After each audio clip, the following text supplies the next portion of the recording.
Okay, this is the Technics SX-KN1500 keyboard. We'll start with some sounds, and then I'll do some synth editing, and then I'll have a bit more of a talk about the features after that. So I'm working backwards from the last sound.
Listen to some drum kits.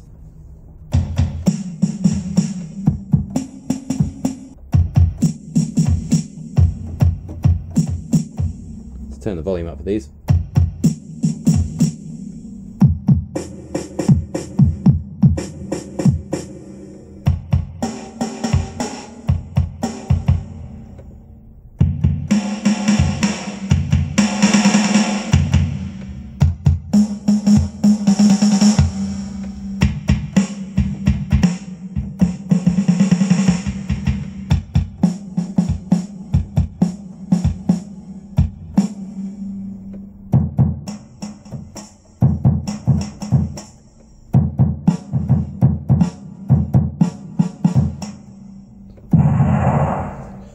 Alright, so let's go back to some of those initial voices. There are heaps more voices on this, so I'm not going to go into all the general MIDI ones and all the other extras that it gives you, but I did want to find something that I can edit so I can show you the synth section. I've just chosen the bass and lead sound, a general MIDI sound, just to start us off, because I'm going to go straight into the synthesizer section, which is reached by pressing sound edit just over here. And I will turn up a little bit here. Okay, there's a number of parameters you can change. Octave shift is one of the first pages that comes up. Plenty of bass in the speakers, by the way. And the next page, you've got some effects to choose from. A few different kinds of chorus and tremolo.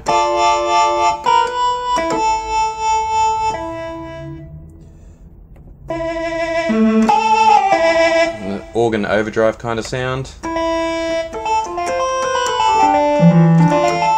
effect called single delay, which kind of breaks the sound up. It's not really a typical delay, but it's quite cool. Really usable. And repeat delay, which is more of a chopper sort of effect. And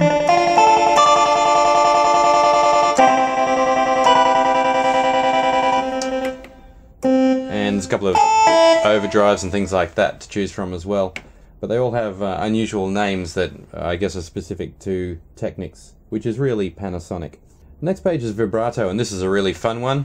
Not really unusual for synthesizers to have pretty extensive vibrato controls, and this is no exception.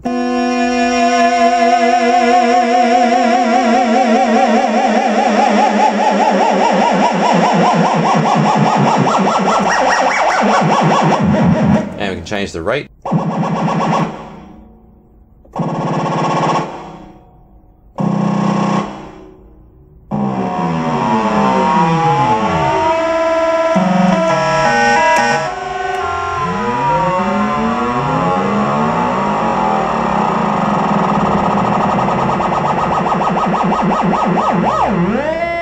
Sort of an analog feel there.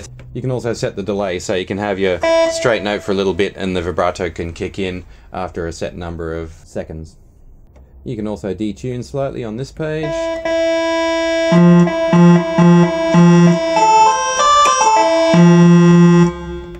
And you can also change whole semitones.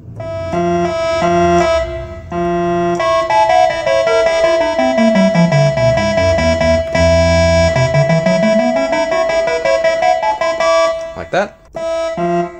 And this is page 10 where you can adjust your envelope, so you can change attack, decay and so forth. I'll start you off with the pitch envelope because that's always a lot of fun. So you can change where the pitch starts from and how long it takes to descend back to the note that you're playing, or to rise to the note you're playing.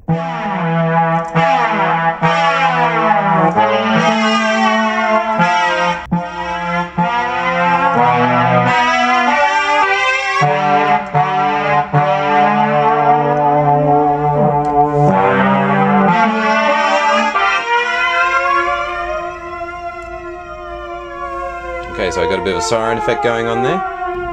Okay, so thank you for watching my review and listening to the sounds of the Technics SX-KN1500. I'm just going to tell you a few things that I love about this keyboard. First of all, the speakers. We've got 15 watts each side, which is a massive sound. So if you're at band practice or whatever, that's like taking a 30-watt amplifier with you. They give you plenty of bass as well. So we got two 5-inch drivers, two tweeters to go with them, and bass reflex coming out the side of the keyboard. The only other keyboards I've seen with similar specifications are the Roland EG101 and the VA7. I'll put my link to my EG101 review right here for you, so you can have a look at that one. That's also an impressive keyboard. The other thing I love, and I'll just zoom in on this a little bit, is the rhythm control section. These 4 buttons here, we have 4 variations per rhythm, 2 fill-ins, and that's 2 fills for each of the variations, not 2 for the entire song. And we've also got our intro and endings. So if I just activate my 16-beat rhythm here using the intro, it'll sound like this.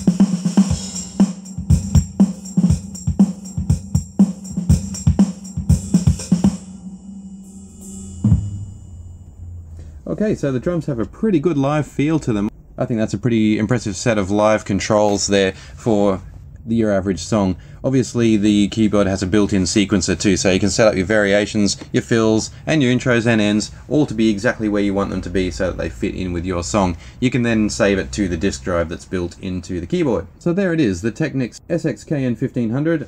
Hope you have a good one.